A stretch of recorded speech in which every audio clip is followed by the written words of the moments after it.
What's going on, guys? This is Garrett and Lincoln on the channel known as RUNAMUCK MMA. Sorry. And today we are going to be discussing with you guys some of the crazy stuff that happened this past Saturday. Obviously, though, like we do with all these videos now, the format is we start with the prelims in the first part, and then we carry on into the second part with the main card, with maybe here and there a few snippets taken out of each part to make its own separate video. So make sure you like, comment, and subscribe on this video. Get in on the discussion. Tell us what were your favorite parts of this past Saturday, prelims and main card included, in the comment section of both videos. And with that said, any further ado, Lincoln and I are going to get right into this discussion. Excuse me. So apparently it doesn't matter if you're related to Khabib or not, as long as you have the last name or got Nurmagomedov, you're just gonna finish guys. Yeah, pretty much. I mean, this guy throttled Mark Striegel here in under a minute. And I was watching this with my fiance, and we were just, she was just like on her phone too. She wasn't really even paying attention. But then it's just like, as soon as the finishing took place, it was like a magnet, you know. It just you gravitate right towards the screen whenever it happened. I mean, it was great. It was really great for said to come out here with that early. I mean, just if there's any great way to start off a night, that's how you do it. Exactly. Rushed in, had no respect, and learned some respect almost immediately. Yeah. Rushed in, lost his footing really, and then got ground and pounded almost to death. Really. Yeah. Watched a live execution is what we did. Mm-hmm. For sure. So then we get Antigulov, Grishin. This was kind of more of a Maxim Grishin fight. You know, he was just putting on a show, putting on a clinic, as they would say. And Antigulov just had little to answer for. I mean, he did pretty good. Answers. Yeah. I mean, not really a whole lot going for him. Maybe firing back once or twice, but it really came down to Grishin getting that finish in the second, getting a standing TKO, which you don't often get in the game.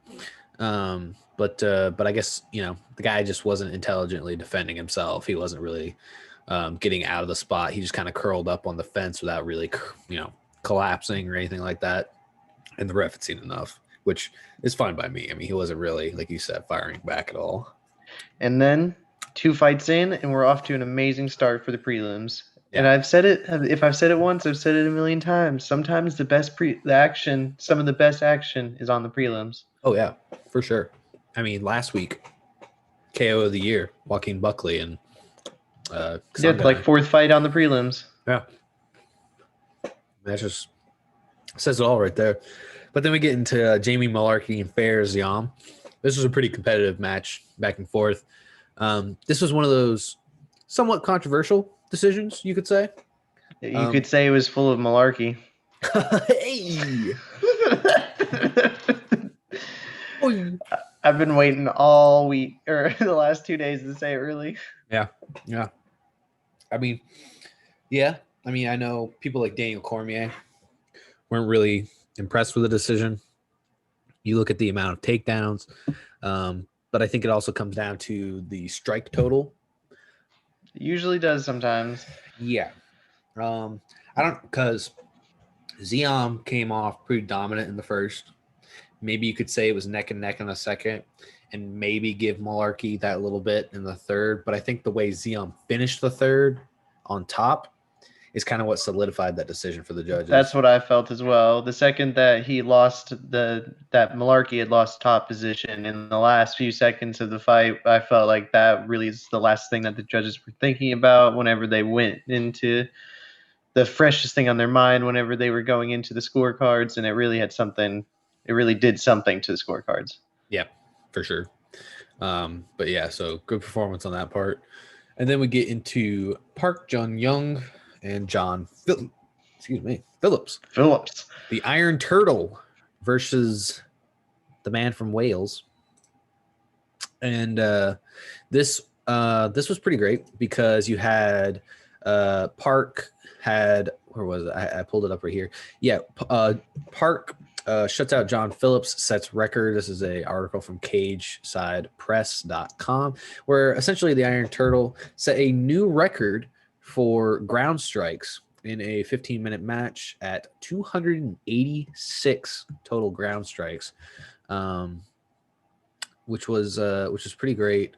Almost 300 ground strikes for a guy typically known as a striker, and just completely dominated John Phillips from start to finish the entire fight, with Phillips only getting a somewhat fleeting success thanks to an elbow from the bottom that significantly cut Park, but didn't really do any lasting noticeable damage that had any impact on the fight as a whole. Yeah, so pretty much how I said earlier that he didn't throw anything back. He really didn't throw anything back. Yeah. Yeah. I mean, I think at the end of the first round, going into the second, it was basically 78 strikes total to 2. So that kind of set the precedent for the whole rest of the fight. It didn't change. Yeah. And John Phillips, as we've seen before, has had a bit of an issue with his wrestling game and just grappling in general. He didn't really have, I mean, from the first takedown at the beginning of the fight, Park literally speared the guy with very little setup, double leg blasted him right into the cage, and John Phillips barely had any time to react, barely had no answers. Exactly, had no answers, and it's very, very reminiscent of his fight against Hamzat Chimaev, where he got also pretty dominated. But the Iron Turtle really came through here, and now what a killer last name, the Iron Turtle. Yeah, what a killer. Like, you hear all about the dragons, all about the tigers, all about the chosen ones, the notorious ones, the soldiers of God. Yeah. But the Iron Turtle, that's like a real Eastern nickname right there. Oh, yeah, I loved it. I love it. I heard it, and I turned around to Zeta, and I said, that's my new favorite nickname. Yeah, it really is. I love it. I love Yoel Romero, the soldier god. That's whew, it's like a samurai coming after you. That's but tough. The Iron Turtle, yeah, that's tough. Yeah. Iron Turtle, that's like some Avatar: The Last Airbender shit right there. Not including The Last Stylebender, obviously. Oh, of course, but that one's also up there. Yeah, the Iron Turtle sounds like a fucking martial art in and of itself. Like a stance. Yeah, like assume the Iron Turtle. Yeah, exactly. That sounds perfect. Yeah, but now, not only does he have a badass nickname, but he's also got a record. He set a record that is now something that is going to be tough for really anybody to follow. So, yeah, good for him. Especially at the weight class. Oh God, yeah. What was this? Welterweight, middleweight. Yeah. I mean, this was it says it right here, middleweight. But yeah, I mean, that was just awesome from start to finish. Great performance for Park. Then moving on, we have Jillian Robertson versus Poliana Botello. Jillian Robertson just kind of came out, did what she does with her jiu-jitsu. Didn't get the finish like she had wanted. Very disappointed, she said. Yeah, because I think she had a 100% finish rate up to that point. That's a tough pill to swallow right there. Yeah, especially with how well she was doing at a certain point, where at any given point she could have gotten said finish. It just, Botello, being a really strong competitive fighter in and of her own right, just was not going to give up. But still, Robertson walked away, secured her spot in the top 15, is now looking to maybe move up and potentially get a fight with really anyone. She called out Shevchenko's sister. The name escapes me. It begins with an A. I know exactly who you're talking about, and it's bugging me too. Yeah. But basically, called out Shevchenko's sister, has also been making the rounds in the flyweight division as well. But that would be an interesting fight for her, because obviously Shevchenko's sister, her fighting style mimics that of her sister, the champion. So yeah, it would just be interesting overall. But Jillian Robertson, great job, came out pretty well. A little rocky at first, but came on pretty strong towards the end. Moving And on. speaking of questionable decisions, Oh yeah, yeah, even Garam even said this wasn't my fight, brother. yeah. He even agreed that he did not win this fight, and that's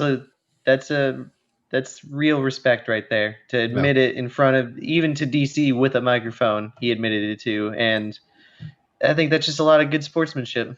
It's a number one bullshit. I love how they say that. This is number one bullshit. I love that saying. Never heard of it before. Yeah, Garam, calls out his own UFC win during his post-fight interview. Kuda Lads openly questioned the judge's decision to give him the win. He used colorful language to do so. Some number one bullshit. I'm an honest man. It wasn't my fight. Humble and honest victory. He doesn't believe he beat Gamrot. Let's see if he says anything interesting here.